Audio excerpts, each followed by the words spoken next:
Una gran victoria para el gobierno y en particular para el Partido Comunista. Esto es lo que se vio hace un par de días con las votaciones al interior de la Cámara de Diputados, donde Carmen Hertz, diputada por el Partido Comunista y una persona bastante agresiva con sus intervenciones como también con sus pensamientos e ideología, llegó a la vicepresidencia de la Cámara de Diputados. Todo esto con votos tanto de la democracia cristiana como también del Partido de la Gente, lo que le llevó bastantes críticas, especialmente de los republicanos, pero también de otros sectores, ya que si uno lo recuerda, en el pasado ellos se jactaban de que no iban a votar por la extrema izquierda y por lo mismo rechazaron la candidatura en su momento de Cariola, que estaba para en puestos directivos de la Cámara de Diputados, como también en su momento se les criticó mucho por la llegada de Milosevic al poder en la Cámara de Diputados con sus votos, y ahora nuevamente lo hicieron con la llegada de Carmen Hertz del Partido Comunista.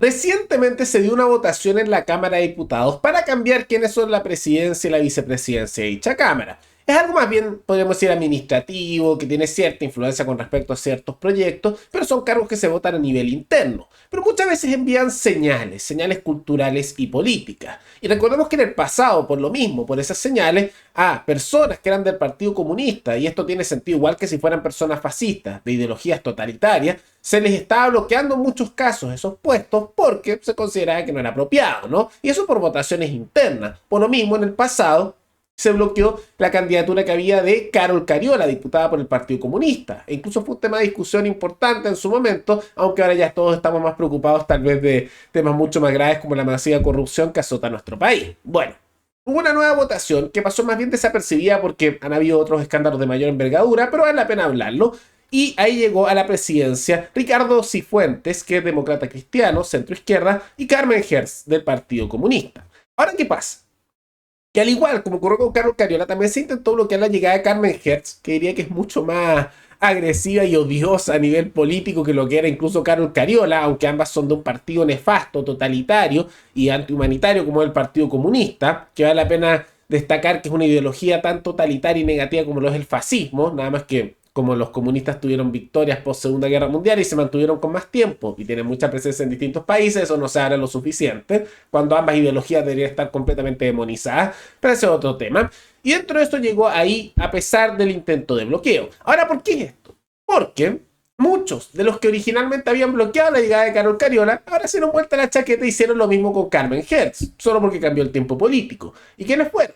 La democracia cristiana, que son característicos por darse bastantes volteretas, y también el Partido de la Gente. Ahora, esto le significó bastantes críticas, particularmente de sectores de derecha. Vemos a figuras especialmente del Partido Republicano siendo muy críticas con el Partido de la Gente por esto, diciendo, por ejemplo, el diputado Gonzalo Lacarrera: los diputados regalones de París son Rubén Oyarzo y Gaspar Rivas. Hoy votaron por una comunista para vicepresidente de la Cámara. Creo que sepultaron a Parisi. Y Lorena Bellán, que era antes del Partido Republicano, salió de ahí porque los acusó de ser una secta. Pero después recuerden que se acercó a las comisiones del Partido de la Gente, que claramente eso se alejó después, dijo: gracias a los acuerdos entre el Partido Comunista, la Democracia Cristiana, la ex Democracia Cristiana y el Partido de la Gente, nuevamente tenemos al Partido Comunista en la mesa de la Cámara de Diputados. Específicamente a Carmen Hertz, la misma que aparece en el oficio de toma de campo en 1972 junto acá, los famosos acuerdos políticos.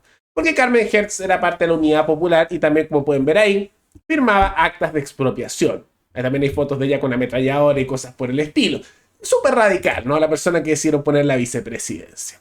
Ahora, esto es bien curioso porque es una debacle más de entre las tantas que ha tenido el Partido de la Gente, que está muy asociado a Parisi, ¿no? Ya hemos visto que en el pasado tuvieron muchos quiebres por una falta de definición ideológica, por muchas volteretas y por decir una cosa pero después hacer otra. ¿Y qué pasa? Que eso significó sus quiebres y generó, como lo hemos mencionado, que todos los diputados que eran mejores se fueran del PDG, porque los que se quedaron eran los peores, y los que se quedaron, como mencionamos, eran los que no eran buenos. Gaspar Rivas, que es de ni izquierda ni derecha, pero nacionalista, antimercado, como fascista. Eso es la tendencia ideológica, ¿no? No como dice la izquierda, que dice fascista a cualquier cosa, pero que es un fascista. Es alguien conservador, nacionalista, que odia el libre mercado y tiene economías que son entre mixtas, dirían algunos, de carácter socialista, pero es sumamente nacionalista y anticomunista. Es la mezcla de esos factores.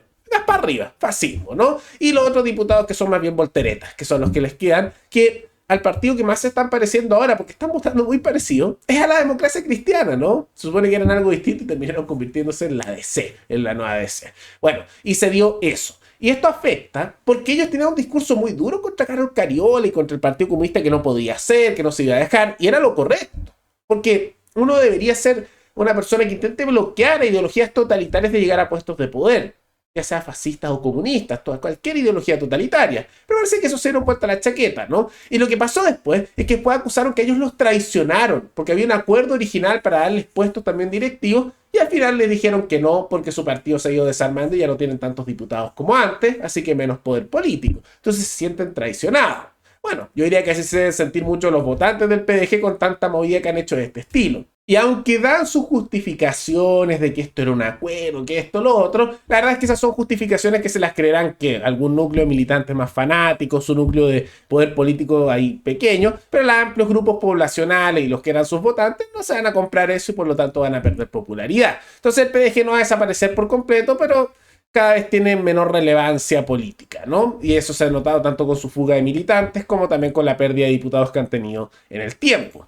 Pero su escándalo no se queda ahí, porque su diputado Gaspar Rivas también, al que nunca expulsaron, que trataron de expulsar a nivel local, pero su directiva nacional salvó, también se mandó otro escándalo, porque él hizo una propuesta de un proyecto para hacer un perdonazo nacional, que eso lo vamos a pagar todos nosotros con nuestros impuestos, para la deuda del CAE, el crédito con aval del Estado. Y que el resto de la población teníamos que pagar eso. Maravilloso, ¿no? Y dijo que no, que eso no importa. Y eso es inconstitucional con la constitución actual. Y él le dijo que no le importaba pasarse por encima de la constitución y sobre todo estos derechistas, izquierdistas y neoliberales y todo. Bueno, esas críticas típicas de alguien más del fascismo, ¿no? Y dentro de todo empezó a lanzar esas críticas para lado y lado. Y entre medio lanzó una frase que le significó bastante repudio citando a Diego Portales, donde habló de que había que pasar por encima de la constitución, pero de una manera bastante curiosa. A esa señorita que se llama Constitución, hay que violarla todas las veces que sea necesario.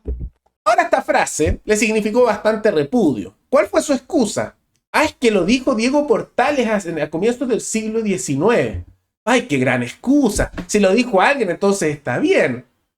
Es un argumento sumamente estúpido, ¿no? Que alguien haya dicho algo en cierto momento no significa que tú lo vas a repetir. Marx ha dicho cosas, Diego Portales dijo cosas, en otro momento puedes decir Balmaceda dijo cosas, y esas cosas podrían ser decentes analizando las frases, o pueden ser malas. Las cosas no son buenas o malas dependiendo solo si lo dijo alguien que es un personaje histórico. Y la frase es bastante estúpida la realidad. Porque si tú no te gusta la constitución actual, tú podrías decir no, que tiene que estar de mejor manera, puedes decir lo mismo, que uno tiene que seguir más bien los intereses ciudadanos más que lo que diga en un papel, pero no, tiene que decirlo de esa manera, ¿no?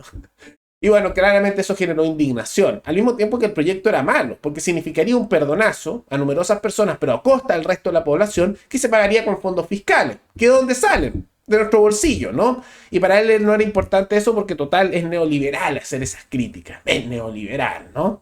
Bien curioso. Pero bueno, ahí tiene al partido de la gente, entre escándalos por frases bastante condenables y a lo menos curiosas, como también por jugadas beneficiando al Partido Comunista y que después los traicionan y se quejan. Son como la democracia cristiana, están terminando igual, haciendo esas jugadas de lado y lado, que los traicionan el PC y después se quejan, pero al final terminan haciendo lo mismo.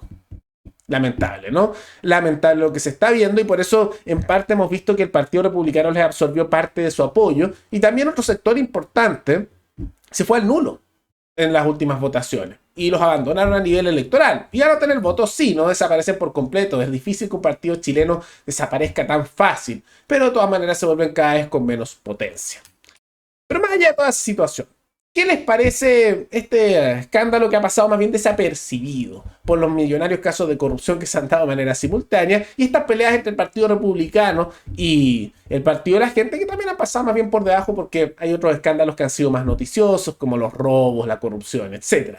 ¿Creen que está bien que se haya apoyado ahí por parte de los seguidores de Parisi a la candidata a la vicepresidencia del Partido Comunista, Carmen Hertz, que es sumamente autoritaria, y también esta frase de Gaspar Rivas, o no? Todo eso coméntenlo abajo. Y antes de terminar, quisiera agradecerle al suscriptor Matías Cisternas, que se convirtió en el suscriptor más reciente en decidir hacer un aporte mensual al canal a través de Patreon. Así que muchas gracias, te lo agradezco mucho. Y gracias a aportes como el tuyo y el de otros suscriptores que este proyecto siga adelante y se mantiene independiente. Así que si alguno de ustedes quiere hacer un aporte voluntario único por Flow, o por criptomonedas, o un aporte mensual por Patreon, o por la comunidad de YouTube, pueden decidir hacerlo mirando el comentario que se encuentra fijado abajo, y también pueden apoyar este programa comentando, dando like y compartiendo este video en sus redes sociales. Nos veremos en el siguiente programa. Hasta luego.